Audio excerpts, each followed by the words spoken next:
Senhor presidente, senhora ministra, colegas ministros, trago ao plenário, na tarde de hoje, duas rápidas comunicações. Para conhecimento desse colegiado, a primeira é uma questão que merece a atenção desse tribunal, uma vez que diz respeito aos repasses de recursos federais para programas voltados ao desempenho e desenvolvimento do esporte nacional.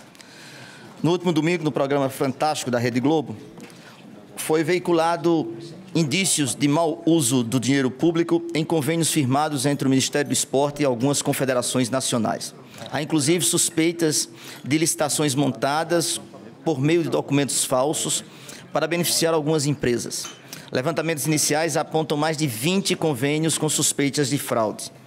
Surpreendeu-me a semelhança desses fatos com os achados recorrentes de direcionamento de licitação consolidados no âmbito da FOC centralizada em curso sob minha relatoria, a qual avaliou a regularidade da aplicação de recursos provenientes da Lei Agnello Piva por parte de comitês e confederações componentes do Sistema Nacional de Desporto.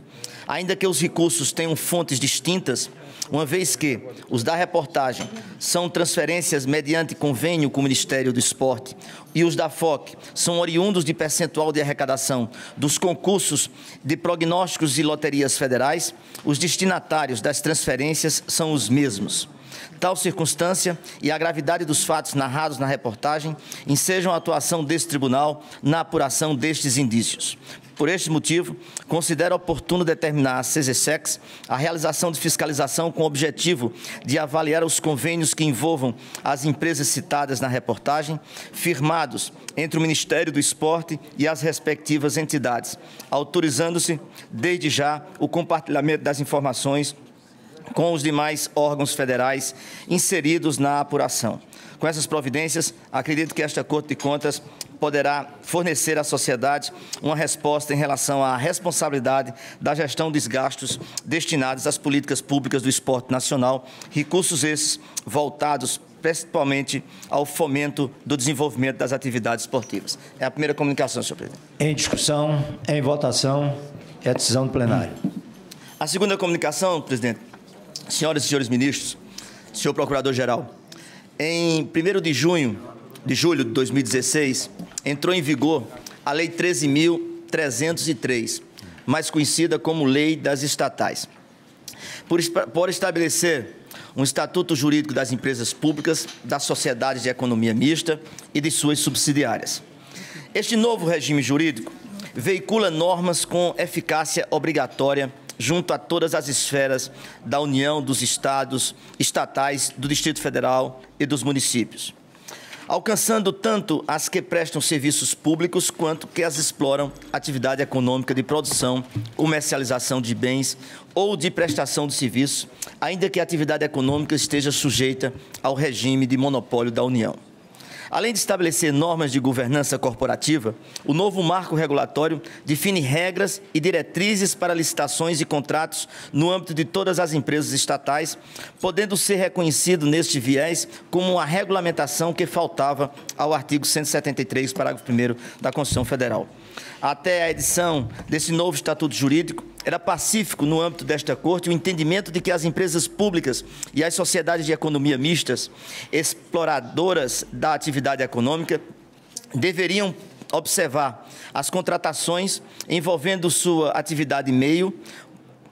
na sua atividade meio, as disposições contidas na Lei 8.666. Isto porque, para o TCU, tanto o artigo 67 da Lei 9.478, quanto o Decreto 2745, que regulamentava, ao disciplinar o procedimento licitatório, estariam eivados de inconstitucionalidade. Ainda sob a ótica do TCU, a observância da Lei 8.666 seria a regra, mesmo na atividade finalística das estatais exploradoras de atividade econômica e só poderia ser afastada em situações às quais fosse demonstrada a existência de óbices negociais com efetivo prejuízo às atividades da estatal. Ao revogar expressamente o artigo 67 da Lei 9.478, retirando do Decreto 2.745, por consequência, o seu pressuposto de validade jurídica, a lei 13.303, corrobora em grande medida o acerto das deliberações desse TCU. Essa comunicação, senhor presidente, ela é extremamente oportuna, porque é um trabalho que esse TCU fez ao longo de tantos e tantos momentos, né, épicos nessa corte, e que eu acho que com esta nova legislação valoriza muito o trabalho desempenhado por essa corte. Obrigado, a Vossa Excelência. Com a palavra, o ministro Benjamin Zimmermann.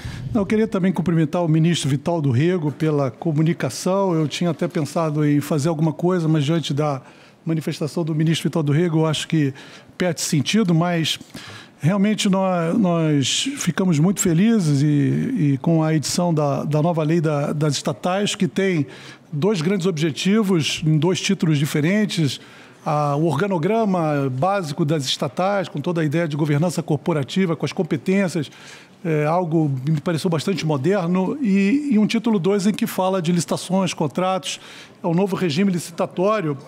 E aí, com certeza, como disse o ministro Vital do Rego, a lei contempla para compras e serviços comuns o pregão e, em grande medida, incorpora ideias do RDC, a hipótese de licitações e de contratos. Ela dá um passo, para mim, muito interessante, exatamente no sentido do que a gente às vezes fala aqui, em relação aos contratos firmados pelas estatais exploradoras de atividade econômica, praticamente extinguir as cláusulas exorbitantes. Aliás, nem faz sentido isso para as empresas estatais, elas se submetem ao direito privado e elas não, a priori, não necessitariam dos poderes administrativos para fazer prevalecer o interesse público. Mas o que eu digo é que, no fundo, as cláusulas exorbitantes, no universo de análise que a gente tem aqui, elas são utilizadas, no mais das vezes, para a persecução do interesse privado ou para o reconhecimento da incompetência do poder público. A alteração unilateral dos contratos, a rescisão unilateral dos contratos e outras cláusulas exorbitantes, no mais das vezes, nos processos que nós temos aqui, são reconhecimento da incompetência estatal e a busca do aumento do lucro da empresa privada. A lei retira isso, incorpora o que nós criamos pela nossa jurisprudência, decisões do ministro Valmir Campelo, a ideia de matriz de riscos, e que, assim como no contrato privado, se delibera quem assume o risco do quê, quanto, ou seja, o contrato administrativo passa a ter menor chance de ser submetido a novos aditivos contratuais, quando o fato superveniente decorrer de evento associado ao risco do contratado. Então, tem muitas coisas positivas, óbvio que eu não vou fazer uma análise aqui da lei, mas o ministro Vital do Rego alude a um artigo que me preocupa também enormemente. A lei, curiosamente, diz que há uma vacatio legis de 24 meses. A vacatio legis não existe, mas ela diz que as estatais têm um período de 24 meses para se adaptar à nova lei. E ainda diz em outro dispositivo que as licitações e contratos que a regência das licitações iniciadas até o prazo de 24 meses e os contratos firmados nesse prazo de 24 meses são regidos pela legislação anterior. Então, aqui realmente nós ficamos perplexos, ou seja, por que essa vacatio legis, vamos chamar assim, para um sistema licitatório que não é tão novo? Já tem, se você perguntar, não, mas não tem o pregão eletrônico, não tem o sistema, já tem, o Comprasnet. O RDC está todo quase implantado no sistema da internet. O que há de tão especial que exige que as empresas tenham 24 meses para entrar? Aí eu suscitaria ao ministro Vital do Rego que talvez a interpretação que se possa dar a esse dispositivo seja de que as estatais têm até 24 meses para se adaptar à nova lei. Mas podem fazer em 1 mês, 2 meses, 15 dias. Esse é o prazo referenciado no outro artigo, ou seja, vencido esse prazo de adaptação, a lei se aplica. Não precisamos esperar os 24 meses. Então, agora, o que nós deveremos ter é uma vontade política do governo de induzir, das próprias estatais, de se amoldar à nova lei. Havendo essa adaptação, a lei vale imediatamente. Eu acho que essa é a única interpretação. Não faz sentido, né? Eu acho que todos nós... é uma ilogicidade. E acho que o próprio governo que tem esse entendimento. Então, talvez os casos novos vão demorar um pouquinho para chegar, mas talvez a gente possa pensar, pelo menos, na aplicação desse dispositivo. E, no resto, me somar às preocupações e dizer que a menção do ministro Vital do Rego à nova lei é extraordinária. A presidência agradece e cumprimenta o ministro Benjamin Zimmermann pelas suas considerações e passa a palavra ao ministro Bruno Dantas.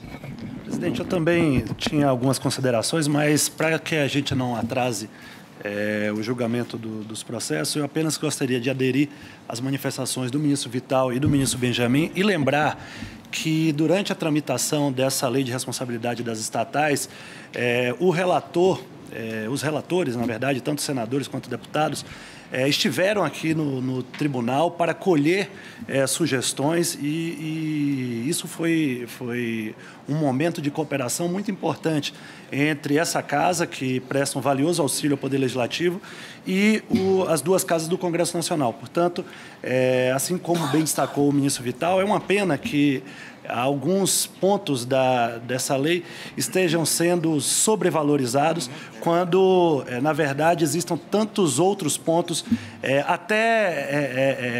não são apenas mais importantes, eles são materialmente mais expressivos, né? Porque, vejam, falar de nomeação de dirigentes de estatais, uma ou outra válvula de escape que tenha passado da lei, certamente esse é um aspecto importante, mas que fica muito pequeno próximo dos avanços que essa lei está a promover, né? Nós aqui que passamos tantos, evidentemente que eu apenas nos últimos 2 anos, mas colegas mais antigos aqui que têm tantos anos se queixando daquele decreto do final do governo Fernando Henrique, que permitiu que a Petrobras contratasse serviços e obras da maneira que contratou e que levou a esse escândalo e esse descalabro que nós vivemos hoje. Certamente, com esse novo arcabouço normativo, nós teremos condição de construir uma nova etapa das empresas públicas, da sociedade de economia mista no Brasil. Então, era isso que eu gostaria de dizer e, evidentemente, cumprimentar o eminente corregedor pelo trabalho que fez com relação ao ministro Luciano Brandão e cumprimentar o ministro Nardes quanto à iniciativa de que o segundo número verse sobre a trajetória brilhante, notável do ministro Luiz Gallotti, porque, sem dúvida alguma, é uma personalidade que deve inspirar e ensinar a todos nós. Eu que tenho a chance quase que quinzenal, né, ministro Walton, de beber da fonte, né, dos conhecimentos do ministro Gallotti,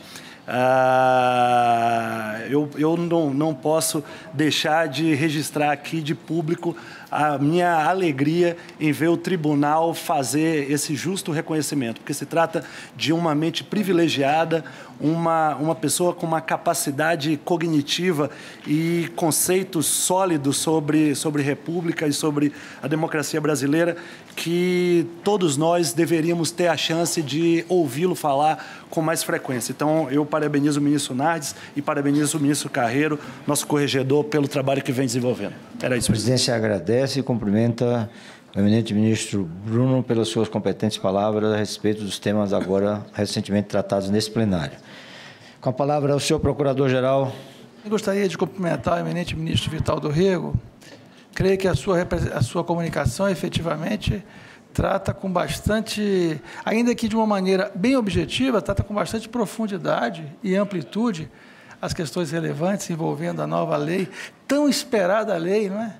Na verdade, nós temos que celebrar, porque essa lei prevista no artigo 173 da Constituição Federal, há quantos anos que está sendo tão esperada, está sendo tão necessitada, né, na regulamentação dessas entidades públicas especialíssimas, né, que atuam no domínio econômico, né? E eu acho que a busca de um regime jurídico que contemple, ao mesmo tempo, a sua natureza pública, mas também a sua inserção no mercado privado, no mercado, e no caso especificamente da Petrobras, por exemplo, no mercado extremamente concorrencial, é um desafio. É um desafio para o jurista buscar uma solução que equilibre bem esses dois pilares, esses dois paradigmas que envolvem as empresas públicas com atividade no domínio econômico. Então, realmente é de louvar. Eu confesso que ainda não me debrucei profundamente sobre essa norma legal, mas é de louvar a sua existência, é de louvar que, finalmente, o Congresso Nacional nos oferece essa regulamentação tão esperada. Então, Meus cumprimentos ao eminente ministro Vital do Rego, ao ministro Benjamin Zimmer também pelas suas considerações, que considero bastante relevantes também. E torcer para que essa norma efetivamente tenha a sua eficácia plena no dia a dia da atuação desses entes tão importantes, tão relevantes na economia e na sociedade brasileira. Obrigado.